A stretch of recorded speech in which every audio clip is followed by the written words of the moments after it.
You're listening to the Visually Stunning Movie Podcast, the place to come for movie reviews, along with some extra fun talk about movie-related topics like box office and awards.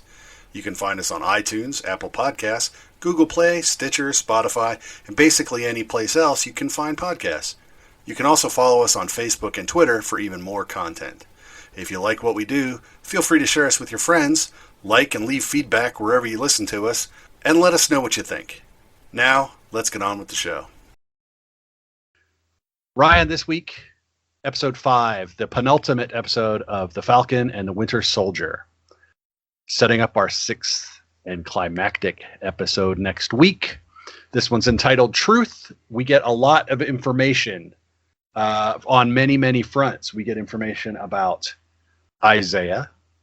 We get information about Sam's family history, sort of. We get information about Bucky's history. We get information about Steve Rogers.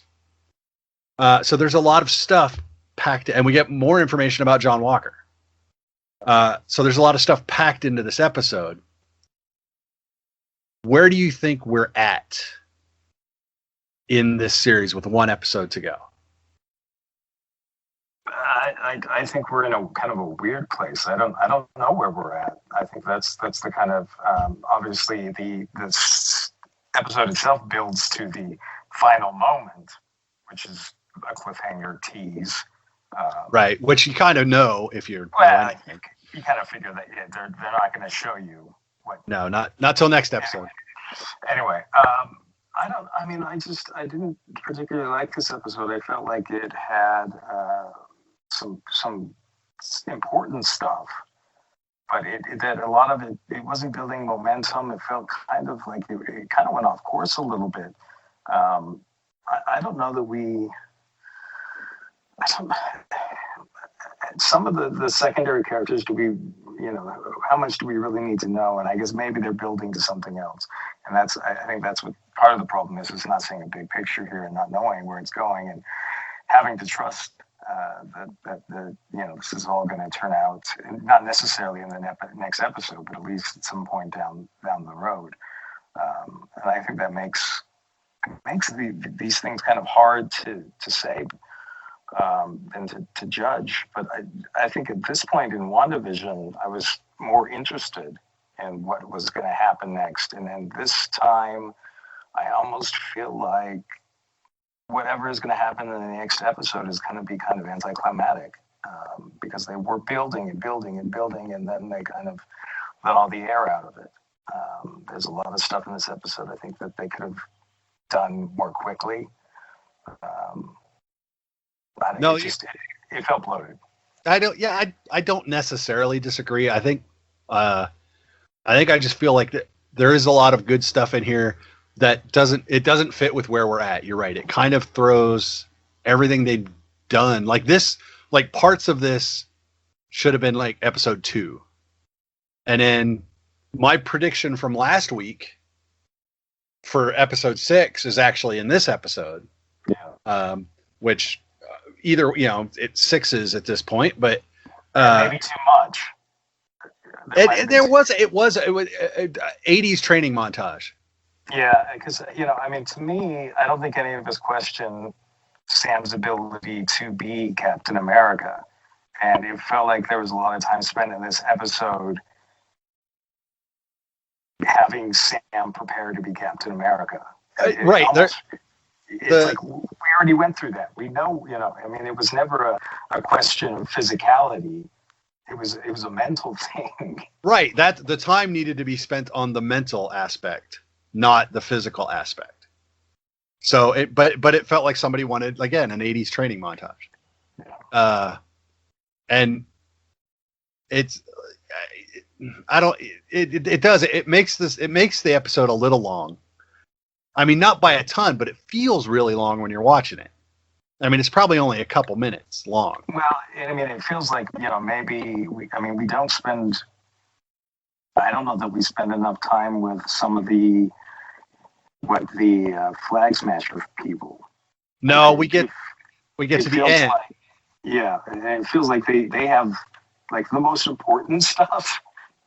Really, it feels like it's stuff that they're doing or setting up to do, and yet it's almost just thrown in because they have to. I don't know. It just feels like they lost focus a bit on this one. Yeah, and let's not forget the is she not an actual bad person, Sharon Carter? Yeah. Aspect to this episode. So Which is she or is she not a villain? Yeah. And okay, and let's talk about there's a cameo by a character that you'll have to go look up unless you are steeped in Marvel lore. But played by Julia Louis-Dreyfus. And I don't know how I feel about that. Well, I mean,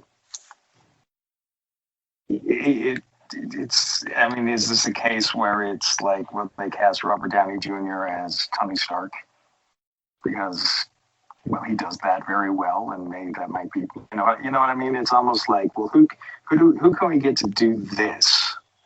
Oh, well, we know someone who does this very well. They're known for this. And if that is what they're gonna make that character, then I guess that works. Yeah, I think it apparently that was supposed to be introduced in Black Widow. So we're gonna have to see how that plays out. Right, because Black Widow was, again, everyone, let's set the Wayback Machine for 2020. Black Widow was supposed to be out last year. Yeah, it was supposed to be Black Widow, and it was supposed to be Falcon and Winter Soldier, and then WandaVision. So we're completely backwards in our chronology. Yeah. So it might be that it will make more sense and have more, it will have a different weight to it after we see what the original setup was supposed to be. So, right. We'll see what happens there. I mean, in a strange way, we are now in the issue that DC ran into when they tried to introduce everybody before they actually had their standalone films, or before. So it's almost like, well, okay, if you'd given me this before this, then that would have actually meant something to me. So I think we're kind of in a situation like that. Oh, maybe, or maybe it just doesn't work. Maybe it's possible that it's a weird scene right now because it just kind of comes out of nowhere and happens, and I don't know. I'm really not interested in what happens to the former Captain America. I mean, this there's a lot of time in this episode that he's doing. We know he's kind of like an egocentric whatever, and they're kind jackass. Jackass is the word you're looking for. It's jackass. Yeah, and they're playing that up more in this, and I don't think he needs it. I don't think that was necessary. I think we kind of, in fact, I'm very over him. Can we put him in a cell somewhere and I don't know. Yeah, and just be done with him. He's not a very interesting character to me. He is. I don't know.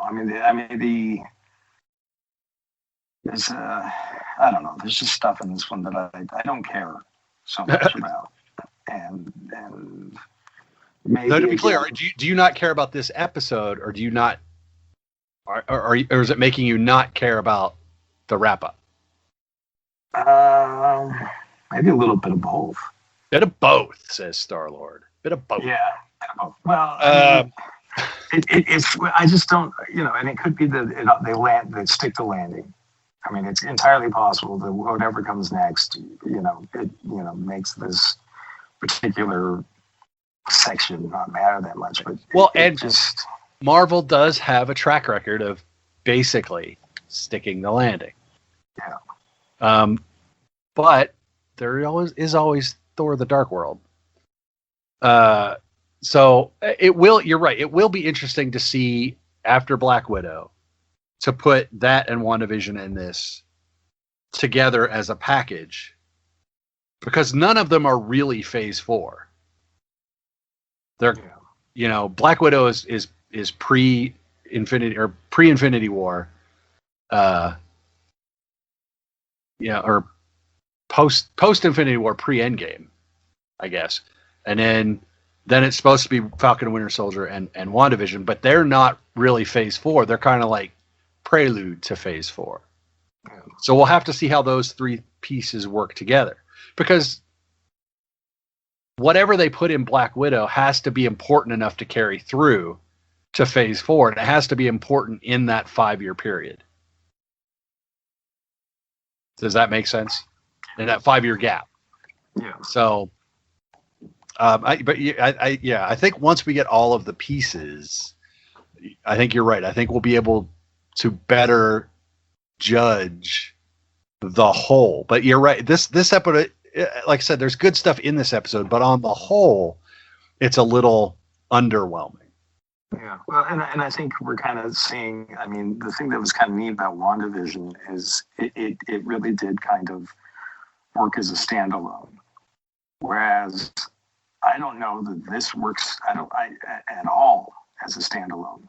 Oh, no, it does not. I think that there's like just and maybe never was supposed to. But I think coming from, people could start with WandaVision, and there's a few things they wouldn't get. You can get what WandaVision's about by just watching WandaVision. You couldn't get what this film was about, or this series is about, without knowing a ton of the lead in, and maybe that's fine. And maybe at this point that's to be expected, but. True. It is nice that this episode answers the question of, did Bucky know about the end of Endgame?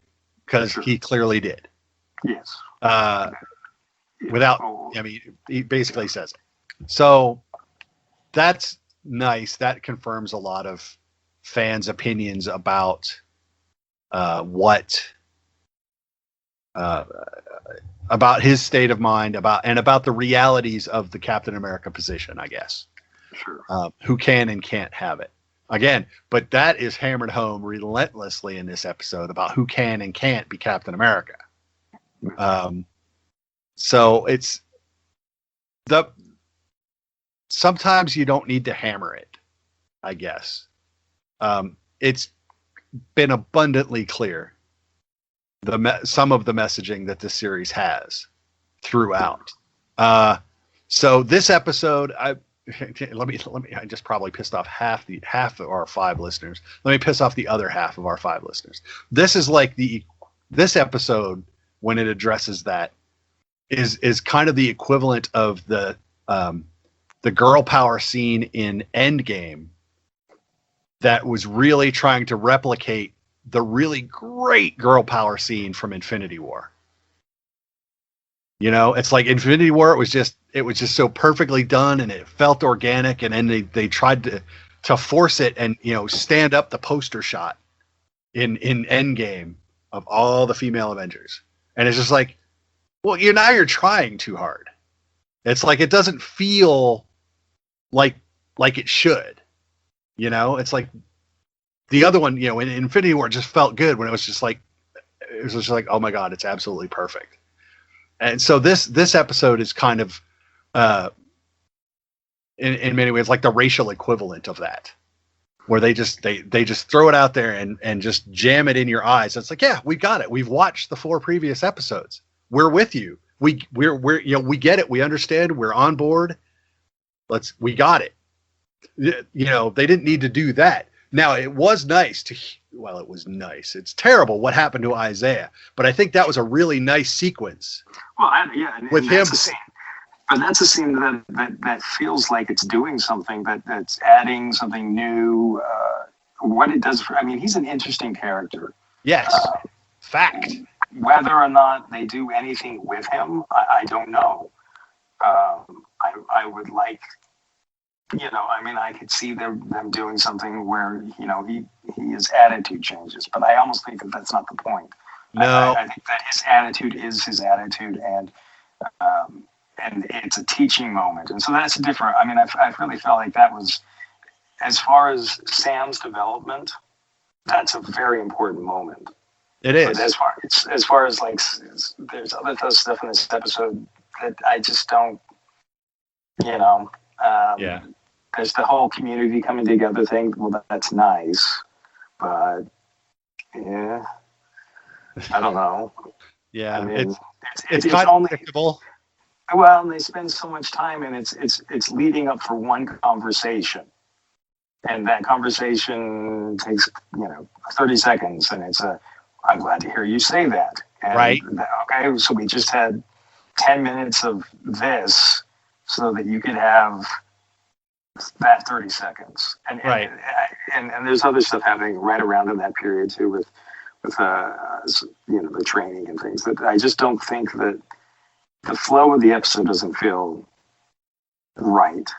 It feels like they maybe had all this stuff, and then suddenly towards the end they started to realize, oh, we need to like slip in, this character hasn't been on for 2 episodes. We need to bring her in. We need to, okay, wait, we forgot about these people over here. Let's do something really quick with those guys. It's almost like we needed a couple extra episodes. Or just a better edit. Maybe just a better edit. I don't know. But next week we will see, as we reach the finale, the Falcon and the Winter Soldier. And then in July, we get Black Widow. So we will complete the reverse chronology. And we'll see how that goes. I'm looking forward to how they work the bits and pieces in the finale here. Because broad strokes, everyone basically knows what has to happen. But it's always the minutia that you have to watch out for with Marvel. How they decide they want to implement those broad strokes, and that's normally where Marvel that's where Marvel has traditionally beaten DC in the films, is in that. So the broad strokes on DC are fine, and it's all the crap in between that doesn't work. And Marvel's been really good at filling in between those broad strokes. So, like I said, I have faith. They haven't let me down yet, except for the whole Thor Dark World thing. I will harp that till the day I die. This episode it's just a little wonky in the big picture as we have it currently. So, but no, I'm still looking forward to next week. So, next week or this week, depending on how you start your week, Mortal Kombat hits theaters. We'll be talking about that. Hopefully that is an action-packed thrill ride for the ages. That's my pre-screening quote. We'll see if it holds up. But no, we do have some other stuff to talk about, and we will get to that. We will talk about the wrap-up to Falcon and Winter Soldier next weekend. And hopefully we like it more than we liked this episode here. So, till next time, stay safe, everyone. Enjoy spring. It's here. Summer is right around the corner. Theaters are opening back up. We can see it. Real life is right there. It's right there for us. So stay safe. But until next time, I'm Mark. That's Ryan. Bye, Ryan. See you guys. And we will talk to you all later. Bye-bye.